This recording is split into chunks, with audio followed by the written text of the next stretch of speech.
Alléluia à tout le monde, bienvenue sur ma chaîne, j'espère que vous allez toutes et tous bien. Aujourd'hui, comme vous l'avez vu dans le titre, on se retrouve pour une autre vidéo chit-chat dans laquelle je vais vous parler de la tolérance. Pour ceux qui ne savent pas, parce que je sais qu'il y a beaucoup de nouveaux sur cette chaîne, les vidéos chit-chat sont un peu différentes des autres vidéos chrétiennes célestes. En gros, dans ces vidéos-là, j'essaie d'inclure plus de témoignages, j'essaie d'inclure beaucoup plus d'opinions personnelles et vous parler de mon expérience que j'ai pu acquérir en étant dans l'église. Donc les vidéos chit-chat, elles sont pas forcément axées sur un verset biblique en particulier, mais c'est plus sur un thème et j'essaie de vous parler de moi et un peu vous raconter ma vie. Aujourd'hui, dans cette vidéo, je tiens à le préciser, je vais être très honnête avec vous, je vais être très ouverte, on va dire ça comme ça, avec vous, et je vais vous parler du manque de tolérance que j'ai pu avoir quand je suis revenue dans l'église. Je vais également vous parler de la tolérance en général, qu'est-ce que c'est, pourquoi c'est bien d'être tolérant envers les autres, et je vais également vous parler de ma tolérance lorsque j'étais dans le monde. Donc comme d'habitude, si ce thème vous intéresse, je vous invite à regarder la suite. Alors premièrement, qu'est-ce que c'est que la tolérance? Je pense que c'est un concept que vous connaissez tous.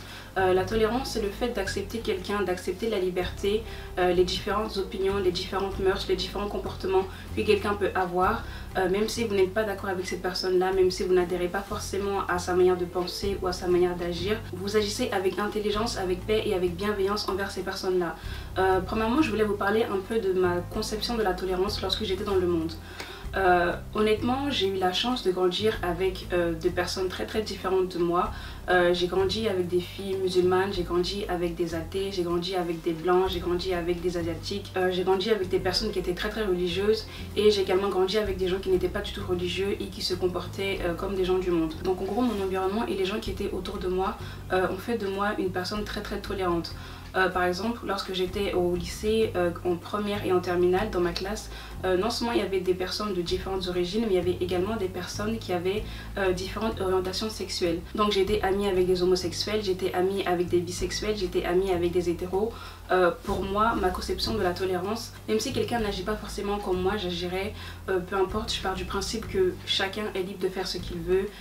Plus tard, on aura tous des comptes à rendre à une seule personne, mais par exemple, c'est pas à moi de critiquer une personne ou de dicter la conduite d'une personne. Et j'ai pris l'exemple de la religion et de l'orientation sexuelle, mais c'est pareil pour la manière de s'habiller. Du coup, je me disais que peu importe la manière dont une femme s'habille, elle est libre de faire ce qu'elle veut. Son corps lui appartient. Personne sur cette terre n'a à dicter la conduite de quelqu'un d'autre. Donc pour moi, tant qu'une personne ne fait pas du mal à autrui, tant qu'une personne n'est pas méchante ou n'incite pas à faire le mal, peu importe le comportement de cette personne, moi j'ai tendance à l'accepter. Le souci maintenant, c'était que quand je suis revenue à l'église, comme je vous l'ai dit dans ma vidéo sur les témoignages, mon retour à l'église a complètement changé ma vie. Donc j'ai changé mes mœurs, comme je vous l'ai dit, j'ai changé ma manière de penser. Et même si j'avais déjà reçu une éducation religieuse, revenir à l'église, ça m'a permis de devenir beaucoup plus spirituelle et ça m'a permis de me rapprocher du Christ et du coup d'observer à la lettre les commandements et les préceptes que son père avait donnés. J'ai malheureusement été très intolérante face au comportement de certains chrétiens célestes, surtout la jeunesse. Vraiment, je n'arrivais pas à comprendre comment des gens qui sont nés dans l'église, comment des gens qui ont scellé une alliance avec Dieu depuis leur naissance se permettaient de désobéir comme ça délibérément aux commandements et aux voies de Dieu. J'ai été très intolérante, je le reconnais, envers surtout les sœurs. J'ai été très intolérante face aux filles qui venaient à l'église en étant maquillées. J'ai été très intolérante face à certaines personnes qui venaient par exemple avec des soutanes transparentes, et j'ai été très intolérante envers la débauche et l'iniquité qui est présente dans l'église en fait. Encore une fois, c'est surtout dans le milieu de la jeunesse. Ma logique, c'était que ce genre de comportement était à la limite tolérable pour les gens qui ne sont pas nés dans l'église, pour les gens qui ne connaissent pas la loi, pour les gens qui ne connaissent pas Dieu. Mais pour quelqu'un qui est né dans cette église, pour quelqu'un qui a reçu la loi et pour quelqu'un qui écoute la loi tous les dimanches quand il vient à l'église, le comportement de certaines personnes pour moi était tout simplement inacceptable. Donc puisque je ne tolérais pas leur comportement et que même pire, parfois le comportement de certains et de certaines m'insupportait, j'avais tendance à me mettre en retrait. Et je pense que pour ceux qui me connaissent en dehors de l'église, vous savez que je suis généralement, si je ne suis pas avec mes sœurs, je suis toute seule. Parce que quand je suis revenue dans l'église, j'ai manqué de tolérance par rapport à la jeunesse. J'ai même pas honnêtement cherché à donner une seconde chance à certains jeunes. J'ai vu leur comportement, j'ai observé et je me suis dit que ça ne concordait pas avec le comportement que Dieu attendait de la jeunesse. Et comme je vous l'ai dit, à la base, je suis quelqu'un de très tolérante et très ouverte d'esprit. Mais face au comportement de certains et face au manque de foi, au manque de soumission et au manque de discipline surtout que certains avaient, j'avais tendance à me mettre en retrait et à être très intolérante envers ces gens-là. Et pour être totalement honnête, j'avais même tendance à être beaucoup plus tolérante et ouverte d'esprit avec les gens qui étaient dans le monde, parce que ces gens-là n'ont pas la loi, parce que ces gens-là ne connaissent pas le Christ. Et le pire, c'est que j'ai observé que parfois mes amis du monde avaient même un meilleur comportement que les chrétiens célestes. Donc ça m'a encore plus poussé à me renfermer, ça m'a encore plus poussé à rester dans mon coin. Et j'en profite également pour faire passer un message à la jeunesse et un message aux chrétiens célestes tout simplement. Faites attention à l'image que vous renvoyez dans l'église, faites attention au comportement que vous avez dans l'église. Quand les nouveaux comme moi par exemple arrivaient dans l'église et qu'on voit du désordre et qu'on voit de la débauche et qu'on voit de l'iniquité, ça pousse certains à partir et à quitter l'église.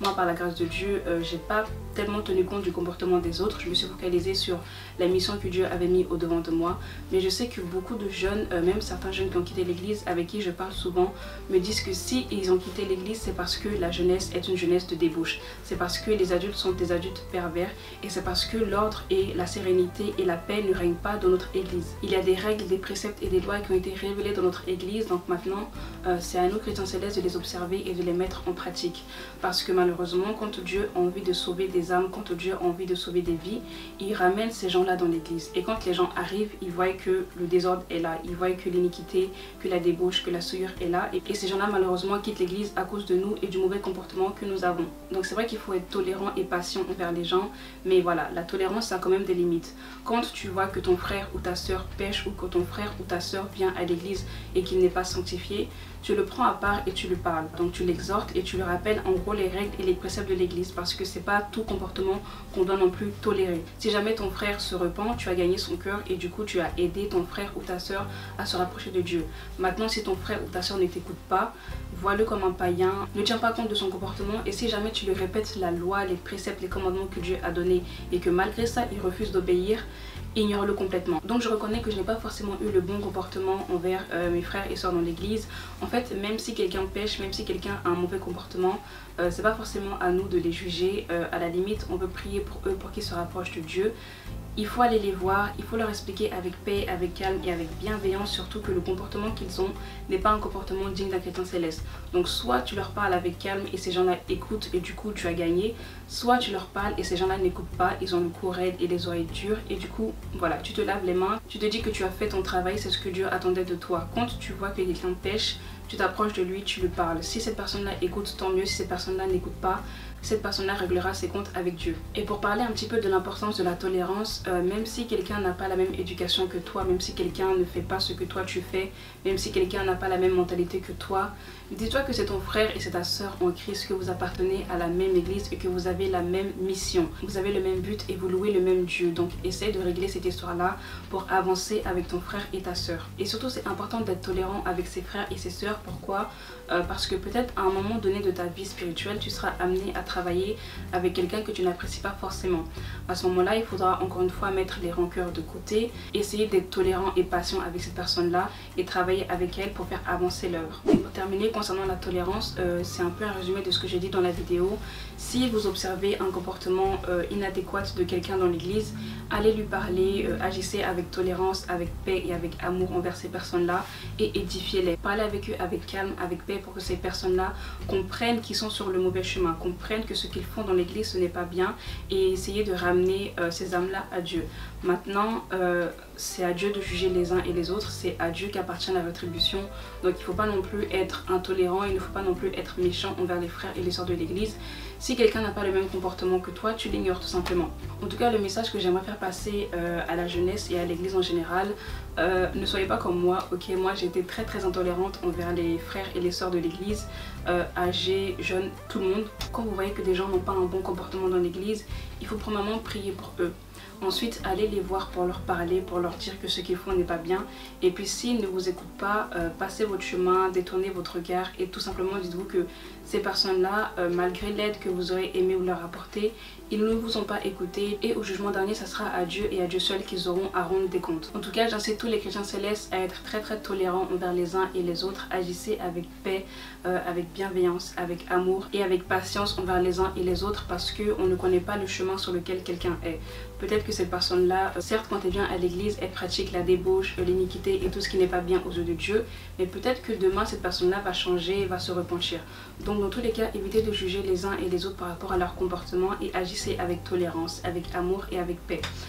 C'est la fin de cette vidéo, je sais elle a été très courte, j'espère qu'elle vous a plu et j'espère que vous avez compris le message que j'ai essayé de faire passer, que la jeunesse chrétienne céleste fasse attention à ses mœurs et fasse attention à l'image qu'elle renvoie aux nouveaux comme moi. Ma prière aujourd'hui c'est que Dieu nous accorde à tous l'esprit de tolérance, l'esprit d'amour, l'esprit de paix, l'esprit de partage et l'esprit de pardon surtout. Si la vidéo vous a plu, comme d'habitude n'hésitez pas à aimer, à commenter, à partager, à me dire également votre point de vue dans les commentaires ou bien sur les réseaux sociaux. Mon Instagram et mon Snapchat sont dans la barre d'infos. Comme d'habitude je vous fais de gros bisous et on se dit à la semaine prochaine.